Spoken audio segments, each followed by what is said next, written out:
16ஆம் நூற்றாண்டு பெருநாடு கிறிஸ்மஸ் கொண்டாட்டங்கள் நடந்து கொண்டிருக்கின்றன. ஒரு பெரியவர் தண்ணீரினை உற்று பார்த்து கொண்டிருக்கிறார். மீன்கள் மெல்ல கடலின் ஆழமான பகுதிகளை நோக்கிச் செல்வதை உணர்கிறார். இந்த செயல் ஒரு தட்பவெட்ப மாறுதலை ஏற்படுத்தப் போவதை உள்ளுணர்வு சொல்கிறது. எல் நினோ என்று பெயரிடுகிறார். தெய்வ குழந்தை என்று பொருள்படும்.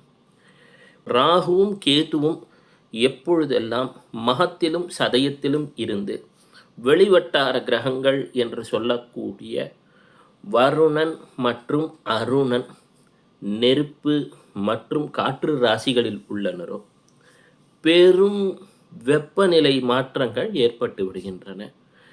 1877ஆம் ஆண்டு மெட்ராஸ் ஃபேமின் கூகுள் செய்து பாருங்கள். 1 கோடி பேர் இந்த காலநிலை மாற்றங்களால் உயிரிழப்பு ஏற்பட்டதாக தகவல் உண்டு. அந்த காலம் அதே போன்ற கிரக அமைப்பு. 14 ஆண்டுகள் உலகிலே வெப்பம் என்பது கூடக்கூடும். ஆரோக்கியத்தில் கவனம் தேவை.